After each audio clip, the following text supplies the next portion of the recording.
Assalamualaikum warahmatullahi wabarakatuh. Waalaikumsalam warahmatullahi wabarakatuh. Ketemu lagi bersama saya Syamsir Alam.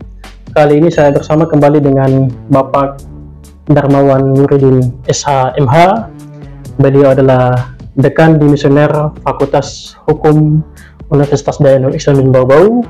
Beliau juga kandidat doktor hukum, dosen hukum Uidayan.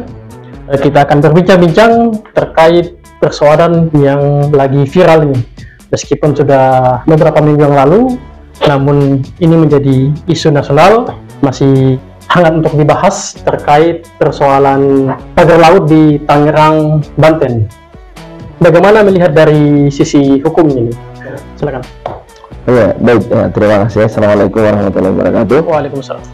Yang pertama tentunya sekali lagi saya ucapkan terima kasih kepada Saudara Syamsir ya, yang telah mengundang saya beberapa kali di podcast beliau ini untuk kita berbincang-bincang terkait masalah-masalah hukum dan juga viral di tengah-tengah masyarakat.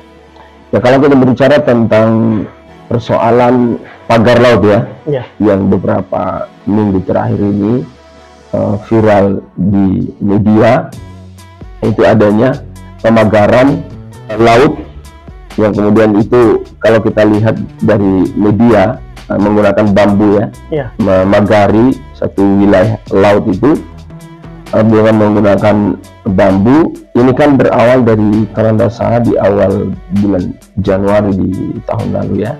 Lalu kemudian ada kelompok masyarakat yang melaporkan terkait keberadaan pagar laut ya. Lalu kemudian oleh pemerintah setempat melakukan investigasi sebenarnya ya.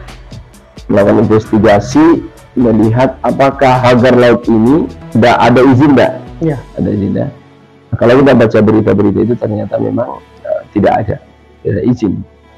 Nah, dan secara hukum sebenarnya pengaturan tentang pensertifikatan wilayah laut itu ya sebenarnya bukan wilayah laut. Itu ada undang-undang atau yang mengaturnya, misalkan menjadi Undang-Undang Nomor 26 tahun 2007 tentang penataan ruang misalkan ya.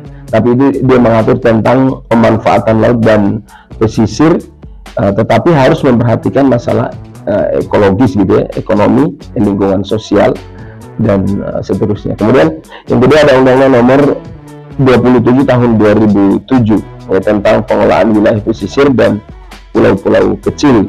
Ini juga mengatur tentang hak atas tanah yang berada di wilayah pesisir. Nah, tetapi undang-undang ini atau peraturan perundang-undangan sebenarnya membolehkan kalau seandainya ada wilayah pesisir ini atau wilayah laut itu yang kemudian direklamasi atau ditimbun. Nah, itu sebenarnya yang diatur, yang diperbolehkan dalam peraturan perundang-undangan. Kira-kira seperti itu. Terus bagaimana kalau ada individu atau kelompok yang ingin memiliki, apakah dalam segi hukum dibolehkan memiliki sertifikat untuk itu? Iya. Nah, jadi memang wilayah laut ini ya dengan ketentuan tadi ya, setelah dilakukan reklamasi atau dilakukan penimbunan ya, dan itu udah banyak. Kalau di daerah kita misalkan di Kota Bau-Bau itu ada Kota Marang, Pantai Kamali misalkan itu terlebih dahulu dilakukan reklamasi atau penimbunan. Sama juga di tempat-tempat wilayah seluruh Indonesia ya. Selama itu dilakukan dengan proses itu tadi, maka boleh ya. Jadi baik individu, kelompok masyarakat, perusahaan atau yang berbadan hukum ya.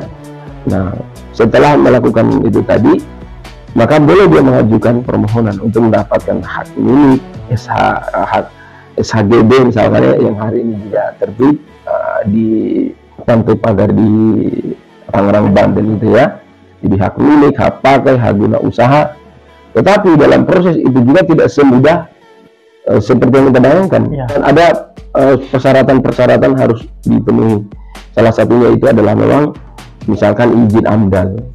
Harus memang benar-benar memenuhi persyaratan itu, karena apalagi ada daerah yang kita reklamasi, ada daerah yang ditimbun itu di wilayah pesisir pantai itu kan banyak hal yang harus diperhatikan, masalah masyarakat wilayah pesisir misalkan, karena itu kan terkait dengan tangkapan mereka, ada wilayah penangkapan ikan, kemudian ada terumbu karang di situ kan.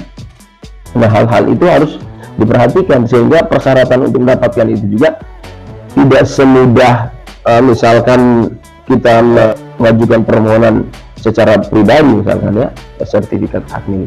Tetapi intinya kalau wilayah laut sudah dilakukan reklamasi penimbunan, maka itu diperbolehkan. Nah, tapi yang kalau seandainya itu tidak ada reklamasi, tidak ada penimbunan, ini tidak boleh.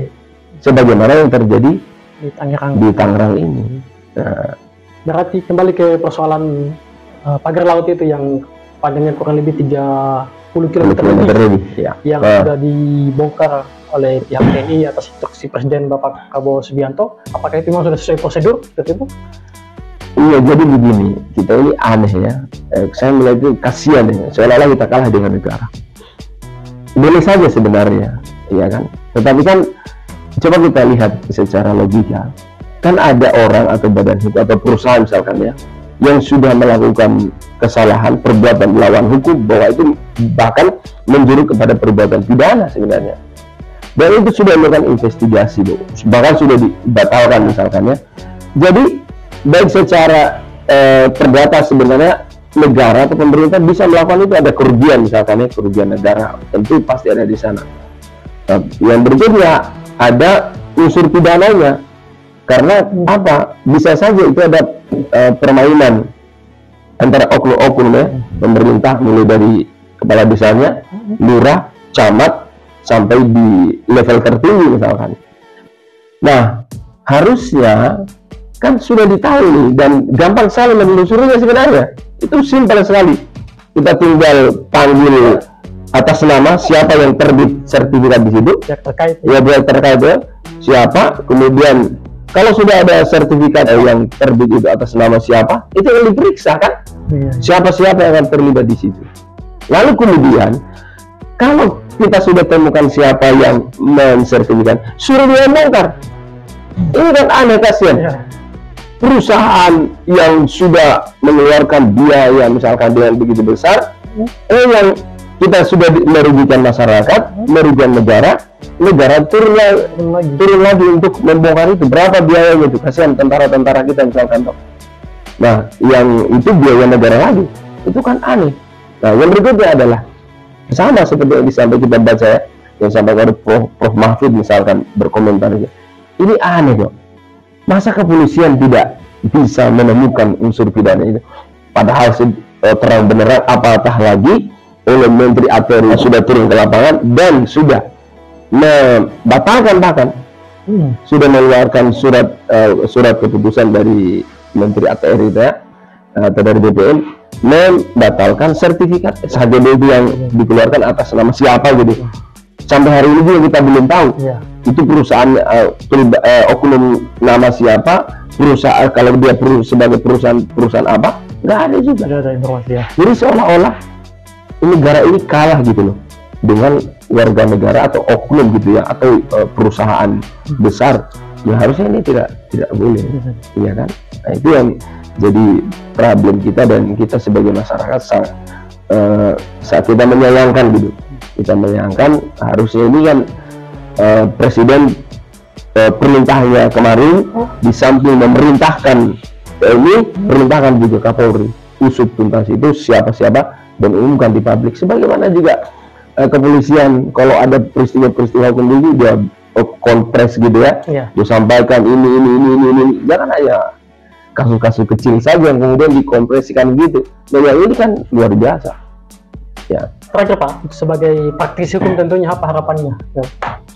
Iya, yang pertama tentunya Presiden kita Prabowo, mudah-mudahan ini beliau tidak gentar, terus melakukan pengamatan, evaluasi, memerintahkan sebenarnya Pak Kapolri untuk mengusut tuntas ini persoalan hukumnya, karena sudah terlalu terang benderang begitu. Dan ternyata setelah kita telusuri dan dapat informasi, bukan hanya ini kasusnya, bukan hanya di Tangerang, di Surabaya juga ada, di beberapa daerah juga ada, dan mungkin ini seperti gunung es ya. Nah, oleh karena itu harapan kita ya penegak hukum juga, baik jaksa maupun kepolisian, untuk segera melakukan investigasi, menemukan unsur-unsur pidananya.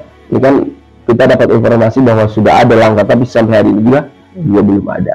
Nah, mungkin itu yang kita dorong, harapan kita mudah-mudahan ini tidak terjadi lagi dan segera diputus tuntas gitu, supaya masyarakat tidak dirugikan, negara juga tidak kalah dengan siapapun yang seolah-olah ini berkuasa di negara kita. Saya kira itu. Ya, terima kasih Pak atas waktunya. Oke, sama-sama. Ya, terima kasih juga para penonton sudah menonton. Sampai jumpa di video berikutnya. Wassalamualaikum warahmatullahi wabarakatuh. Waalaikumsalam warahmatullahi wabarakatuh.